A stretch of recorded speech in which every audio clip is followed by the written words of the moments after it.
5750।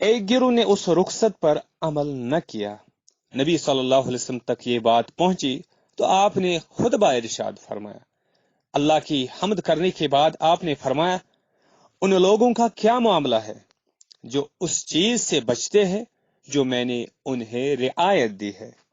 اللہ کی قسم، میں اللہ کے معاملے میں ان سے زیادہ جانتا ہوں اور ان سے زیادہ شدت سے اللہ سے ڈرتا ہوں۔ اسی طریقے سے اور ایک حدیث وہ پیش کرتے ہیں۔ حدیث جو ہے، حدیث سنن ابو داؤد کتاب الادب اور حدیث نمبر 4903 ہے، اور حدیث کا ترجمہ ہے، سال بن ابی امامہ بیان کرتے ہیں کہ عمر بن عبدالعزیز کا زمانہ تھا اور وہ مدینہ کے گورنر تھے۔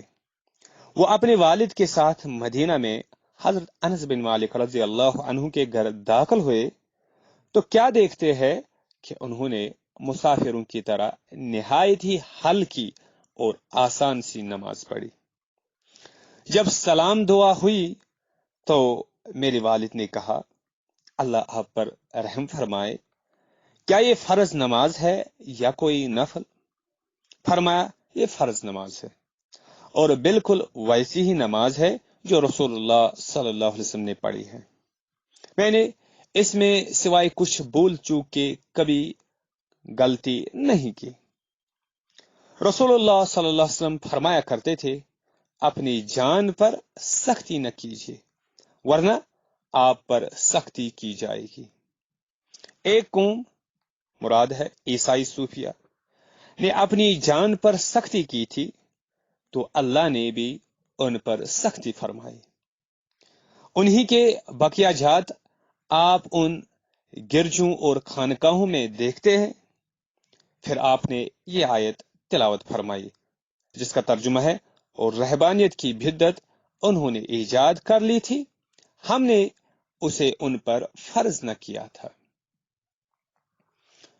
ناقدین تصوف کہتے ہیں کہ صوفیہ اپنی جان پر سختی کر کے جو مجاہدات کرتے ہیں وہ قطعی طور پر ان آیات اور احادیث کے خلاف ہے۔ اس کے برعکس نبی کریم صلی اللہ علیہ وسلم نے اعتدال کی تلقین فرمائی ہے۔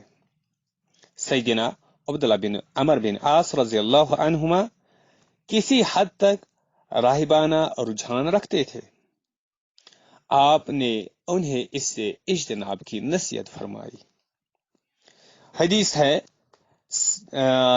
صحیح بخاری کی کتاب الصوم حدیث نمبر 1874، اور اس حدیث کا ترجمہ ہے، سیدنا عبداللہ بن عمر رضی اللہ عنہما بیان کرتے ہیں کہ رسول اللہ صلی اللہ علیہ وسلم نے مجھ سے فرمایا، عبداللہ، مجھے علم ہوا ہے کہ آپ دن کو روزہ رکھ لیتے ہو، یعنی روزانہ دن کو روزہ رکھ لیتے ہیں اور رات نماز پڑھتے ہیں، یعنی مراد ساری رات نماز پڑھتے ہیں۔ میں نے عرض کیا، جی ہاں یا رسول اللہ۔ فرمایا، ایسا نہ کیجیے، کبھی روزہ رکھے اور کبھی نہ رکھے، رات کو اٹھ کر نماز بھی پڑھیے اور نیند بھی پوری کیجیے۔ آپ کے جسم کا آپ پر حق ہے، آپ کی آنکھوں کا آپ پر حق ہے، آپ کی اہلیہ کا آپ پر حق ہے، آپ کے ملنے والوں کا بھی آپ پر حق ہے، کہ یعنی مراد اس ملنے والوں کے ساتھ کھائے پیے وغیرہ۔ اگر آپ چاہیں تو ہر مہینے 3 دن روزہ رکھ لیا کرے، آپ کے لیے ہر نیکی کا 10 گنا اجر ہے، تو گویا ایسا ہی ہے جیسے آپ سارا سال روزہ رکھ رہے ہوں گے۔ عبداللہ کہتے ہیں کہ میں نے سختی کی تو مجھ پر سختی ہو گئی، یعنی میں نے خود پر سختی کی تو مجھ پر سختی ہو گئی۔ میں نے عرض کیا، یا رسول اللہ، مجھ میں اس سے زائد کی قوت ہے۔ فرمایا، پھر آپ اللہ کے نبی داؤد علیہ السلام کا روزہ رکھ لیجیے اور اس سے زیادہ مت کیجیے۔ عرض کیا، اللہ کے نبی داؤد علیہ السلام کا روزہ کیا ہے؟ فرمایا، 1 دن روزہ رکھنا اور 1 دن نہ رکھنا۔ عبداللہ جب بڑی عمر کو پہنچے تو کہا کرتے تھے، کاش میں نے نبی صلی اللہ علیہ وسلم کی دی ہوئی آسانی سے فائدہ اٹھایا ہوتا، یہ ہے بخاری کی حدیث جو ناقدین تصوف پیش کرتے ہیں۔ رہبانیت کی مذمت میں ناقدین تصوف عقلی دلائل بھی پیش کرتے ہیں۔ مولانا امین احسن اصلاحی لکھتے ہیں، خالق نے آپ کے اندر جو قوتیں اور صلاحیتیں بھی ودیت کی ہے وہ سب بلا استثناء بلا ایکسیپشن آپ کے مقصد وجود کے لیے لازمی اور ضروری ہے۔ کوئی چیز بھی ایسی نہیں جو کاٹ پھینکنے کے لائق ہو۔ ان میں سے کوئی چیز کسی برائی کا سبب بنتی ہے تو آپ کے سوء استعمال سے بنتی ہے۔ خرابی شے میں نہیں بلکہ آپ کے طریقے استعمال میں ہوتی ہے۔ آپ اگر اپنی قوتوں کو صحیح طریقے پر صحیح محل میں استعمال کریں گے تو ان سے اپنی اور اپنی پوری نو کی خدمت کریں گے، اور غلط طریقہ غلط محل میں استعمال کریں گے تو ان سے اپنی دنیا اور آخرت دونوں برباد کریں گے۔ جوگیوں اور راہبوں کو یہ غلط فہمی ہوئی کہ انہوں نے جسم اور جسمانی قوتوں کو بجائے خود روح کی ترقی میں مزاحم تصور کیا، اور اس تصور کے تحت اپنے جوگیانہ اور راہبانہ نظام میں ان کو ختم کرنے کے لیے جہاں غسل ریاضت ایجاد کی جن کے تصور سے بھی وحشت ہوتی ہے۔ حالانکہ اس طرح انہوں نے روح کی ترقی و اصلاح کے مقصد کو کوئی فائدہ پہنچانے کے بجائے الٹا اس کو نہایت شدید نقصان پہنچایا۔ روح انسانی جس طرح آسمان سے غذا حاصل کرتے ہیں اسی طرح زمین سے بھی غذا حاصل کرتے ہیں۔ جسم کی قوت اگر صحیح طور پر نشو و نما پائے اور اپنے صحیح محل میں استعمال ہو تو ان سے روح قوت حاصل کرتی ہے۔ برعکس اس کے کہ اگر جسم بیمار ہو تو بیمار جسم کی روح بھی مضمحل ہو جاتی ہے۔ اس حقیقت کو ایک مثال سے سمجھے۔ جوگیوں اور راہبوں نے انسان کی جنسی خواہش کو نہایت مہلک ٹھہرایا اور روح کی آزادی اور اس کی تطہیر کے لیے اس کے کلا کما کو لازمی بتایا ہے۔ حالانکہ جس شخص کے اندر قوت مردانگی نہ ہو اس کے اندر فتوحات، بصالت اور شجاعت کا پایا جانا بھی ممکن نہیں ہے۔ در حالانکہ یہ صفت ایک زندہ اور بیدار روح کا اصلی جمال ہے۔ اگر کسی شخص میں یہ چیزیں نہ ہو تو وہ نیم مردہ انسان ہے جس کے اندر بعض منفی قسم کی صوفیانہ نیکیاں تو پرورش پا سکتی ہے، اور ہو سکتا ہے کہ وہ محراب و منبر کی زینت بننے کے لیے بھی بعض اوصاف اپنے اندر پیدا کر لے، لیکن یہ ناممکن ہے کہ وہ کوئی ایسا کام کرے جس کے لیے فتوحات یعنی غیرت مندی کا جوہر مطلوب ہو سکتا ہے۔ یہ تنبیہ ہم نے اس لیے یہاں ضروری سمجھے ہے کہ اسی راہبانہ تصور کے تحت ہمارے ارباب تصوف نے بھی روح کی تطہیر کے لیے بعض ایسے اعمال و اشغال ایجاد کیے ہیں جن کی شریعت میں اگرچہ کوئی اصل نہیں ہے لیکن وہ ان کے زیادہ اس اہتمام پر زور دیتے ہیں۔ ان کا خیال ہے کہ ان کاموں میں جو مشقت اٹھائی جاتی ہے روح کے لیے اصلی برکت اسی کے اندر ہے۔ کھانے پینے اور لذات کی تقلیل یعنی قلت، بلکہ ان کے ترک کے لیے وہ نہایت جاں غسل ریاضتیں کرتے ہیں، اور ان کا زعم یہ ہے کہ اس سے ان کے اندر باطن کا جو نور پیدا ہوتا ہے وہ مخفی حقائق سے پردے اٹھا دیتا ہے۔ اس طرح کی کوئی چیز نبی صلی اللہ علیہ وسلم اور حضرات صحابہ کرام رضوان اللہ علیہم اجمعین کے ہاں ہمیں نہیں ملتی۔ حالانکہ روحانی پاکیزگی کے اعتبار سے ان کا جو مرتبہ ہے وہ کسی دوسرے کا نہیں ہے، نہ ہو سکتا ہے۔ اس کے برعکس ان کے ہاں ہر معاملے میں اعتداد و میانہ روی کی تعلیم ملتی ہے، اور اگر کسی کے کسی عمل سے اس کے اندر کسی غالیانہ رجحان کا اظہار ہوا ہے تو اس کی حوصلہ شکنی نبی صلی اللہ علیہ وسلم نے بھی فرمائی ہے، اور حضرات صحابہ نے بھی۔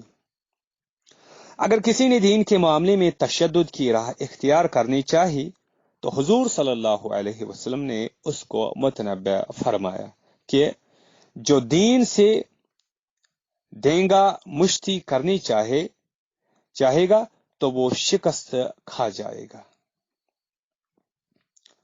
یہ تھے وہ دلائل جو ناقدین تصوف رہبانیت اور مجاہدات کے خلاف پیش کرتے ہیں۔ اسی طریقے سے اہل تصوف صوفیہ حضرات بھی اس کا جواب دیتے ہیں۔ اس موضوع پر اگرچہ صوفیہ حضرات نے کوئی جامع اور معنی موضوع بنا کر اس پر بحث نہیں کی ہے، البتہ صوفیہ کی کتابوں میں ضمنی طور پر کچھ اس سلسلے میں کچھ باتیں ملتی ہے۔ آیت مجاہدہ کے سلسلے میں صوفیہ اپنے نقطۂ نظر کے حق میں پیش کرتے ہیں، اور آیت مجاہدہ کیا ہے؟ والذین جاہدوا فینا۔ صوفیہ اپنے نقطۂ نظر کے حق میں سورۃ العنکبوت سورت نمبر 29 اور آیت نمبر 69 پیش کرتے ہیں، اور آیت ہے والذین جاہدوا فینا لنہدینہم سبلنا وان اللہ لمع المحسنین، جس کا ترجمہ ہے جن لوگوں نے ہماری راہ میں مجاہدہ کیا انہیں ہم اپنی جانب ہدایت دیں گے، اللہ نیکی کرنے والوں کو یقیناً اللہ نیکی کرنے والوں کے یقیناً ساتھ ہے۔ ناقدین تصوف کہتے ہیں، تصوف پر تنقید کرنے والے کہتے ہیں کہ اس آیت کریمہ میں مجاہدہ کا مطلب وہ ریاضتیں اور چلے نہیں ہیں جو صوفیہ سر انجام دیتے ہیں۔ اس سے مراد وہ جدوجہد اور کوشش ہے جو انسان حق کی تلاش میں اللہ کے لیے سر انجام دیتا ہے۔ لفظ مجاہدہ کی صحیح تشریح وہی ہے جو رسول اللہ صلی اللہ علیہ وسلم اور آپ کے صحابہ سے منقول ہے۔ ان حضرات نے کبھی ترک دنیا والا مجاہدہ نہیں کیا، ان حضرات نے یعنی صحابہ وغیرہ نے کبھی ترک دنیا والا مجاہدہ نہیں کیا، بلکہ ہمیشہ دنیا میں رہتے ہوئے نیکی پر عمل کی کوشش کی ہے اور راہ حق میں تکالیف سہی ہے۔ یہی وہ مجاہدہ ہے جس کا قرآن نے حکم دیا ہے۔ اس مجاہدے کی تشریح خود رسول اللہ صلی اللہ علیہ وسلم نے اپنے طرز عمل سے فرما دی ہے کہ محض بھوکا رہنا اور جنسی تعلقات منقطع کرنا مجاہدہ نہیں ہے۔ مجاہدہ اس بات کا نام ہے کہ راہ خدا میں اگر انسان پر اللہ تعالی کی جانب سے کوئی تکالیف آ پڑے تو وہ انہیں صبر سے برداشت کرے۔ صحابہ کرام رضوان اللہ علیہم اجمعین نے ایسا ہی کیا، اور جب ان کے حالات بہتر ہوئے تو انہوں نے دنیاوی زندگی کو بھرپور انجوائے بھی کیا۔ بعض صوفیہ حضرات مجاہدات اور مراقبہ کے حق میں غار حرا میں نبی صلی اللہ علیہ وسلم کا یعنی ٹھہرنا ابتدائی نبوت میں بھی ایک دلیل کے طور پر پیش کرتے ہیں، یعنی غار حرا بطور دلیل پیش کرتے ہیں صوفیہ حضرات۔ بعض صوفیہ حضرات مجاہدات اور مراقبہ کے حق میں یہ دلیل بھی پیش کرتے ہیں کہ رسول اللہ صلی اللہ علیہ وسلم نے غار حرا میں مراقبہ فرمائے۔ آپ دنیا کو بالکل ترک کر کے شہر سے دور غار میں تشریف لے جاتے اور وہاں مراقبہ فرماتے۔ اس کے جواب میں ناقدین تصوف کہتے ہیں کہ یہ واقعہ نزول وحی سے پہلے کا ہے۔ وحی کے نزول کے بعد رسول اللہ صلی اللہ علیہ وسلم نے ایسا کبھی نہیں کیا۔ اس کے بعد آپ نے زیادہ سے زیادہ ترک دنیا کی جو اجازت دی وہ رمضان کے آخری عشرے میں اعتکاف کی صورت ہے۔ آپ نے سیدنا عبداللہ بن عمر رضی اللہ عنہما کو مجاہدات سے خود منع فرمایا۔ پھر غار حرا میں بھی حضور صلی اللہ علیہ وسلم کا قیام زیادہ سے زیادہ چند دن کا ہوا کرتا تھا، اور آپ اپنا کھانا پینے کا سامان لے کر جاتے، پھر کچھ دن بعد واپس آ کر اپنے خاندان کے حقوق ادا فرماتے۔ ایسا کبھی نہیں ہوا کہ رسول اللہ صلی اللہ علیہ وسلم نے اپنے گھر والوں کے حقوق تلف کر کے اعتکاف کیا ہو۔ اسی طریقے سے بعض صوفیہ اپنے مجاہدات کے حق میں اصحاب صفہ کے عمل کو بھی بطور دلیل پیش کرتے ہیں، بلکہ لفظ صوفی کو بھی صفہ سے اخذ کردہ بتاتے ہیں۔ ان کا کہنا یہ ہے کہ اصحاب صفہ وہ صحابہ تھے جنہوں نے دنیا کو ترک کر کے خود کو صرف دین کے لیے وقف کر لیا تھا۔ یہ حضرات سارا دن نبی کریم صلی اللہ علیہ وسلم کی خدمت میں رہتے، آپ سے دین سیکھتے اور اپنا تزکیہ کرتے۔ صوفیہ بھی یہی کرتے ہیں۔ اس کے جواب میں ناقدین تصوف کہتے ہیں کہ صوفیہ کا یہ دعویٰ غلط ہے۔ اصحاب صفہ ہرگز تارک دنیا راہب نہیں تھے، بلکہ یہ وہ لوگ تھے جو ہجرت کر کے آتے اور ان کے پاس ٹھکانہ نہ ہوتا تو عارضی طور پر وہ اصحاب صفہ ہرگز تارک دنیا راہب نہیں تھے، بلکہ یہ وہ لوگ تھے جو ہجرت کر کے آتے اور ان کے پاس ٹھکانہ نہ ہوتا تو عارضی طور پر مسجد نبوی کے پاس چبوترے پر ٹھہر جاتے۔ ان کا کوئی تعلق تصوف سے نہ تھا۔ ابن تیمیہ لکھتے ہیں، ہجرت کرنے والے مسلمان دو قسم کے تھے، بعض اہل و عیال کے ساتھ آتے تھے اور بعض تنہا نکل کھڑے ہوتے تھے۔ انصار انہیں اپنے ہاں مہمان اتارتے تھے، کیونکہ انہوں نے بیعت اسی بات پر کی تھی کہ مسلمانوں کو پناہ دیں گے اور ہر طرح کی ہمدردی کریں گے۔ بعض کو رہنے کے لیے کوئی جگہ نہ ملتی تھی اور وہ مجبوراً صفہ میں پناہ لیتے تھے جو مسجد میں واقع تھا۔ تمام اہل صفہ ہمیشہ اکٹھا نہیں رہتے تھے، بعض شادی بیاہ کر کے الگ ہو جاتے اور گھر بسا لیتے تھے، جبکہ بعض مناسب وقت کا انتظار کرتے اور تمام اہل صفہ بیک وقت نہیں آئے تھے، بتدریج آئے تھے اور وقتاً فوقتاً کم زیادہ ہوتے رہتے تھے، چنانچہ کبھی 10 یا اس سے بھی کم ہو جاتے اور کبھی 20 30 40 60 70 تک بھی پہنچ جاتے۔ ناقدین کا کہنا یہ ہے کہ کتب رجال میں اصحاب صفہ کے حالات پڑھے جائے تو معلوم ہوتا ہے کہ یہ سب صفہ میں قیام کے دوران دین سیکھتے، جنگلوں سے لکڑیاں چن کر اپنی روزی کماتے اور بعد میں کچھ رقم اکٹھی کر کے کوئی کاروبار وغیرہ کر کے گھر بسا لیتے تھے۔ انہیں تاریخ دنیا صوفی سمجھنا بالکل خلاف واقع ہے۔ اسی طریقے سے صوفیہ کہتے ہیں کہ ایسی متعدد احادیث موجود ہے جن میں صحابہ کرام رضوان اللہ علیہم اجمعین کے بھوکا رہنے کا ذکر ہے۔ وہ اس کو یعنی دلیل کے طور پر پیش کرتے ہیں۔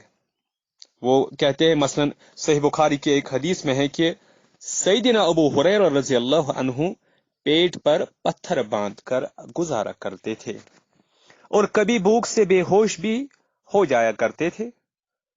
کچھ یہی کیفیت دیگر اصحاب صفہ کی تھی۔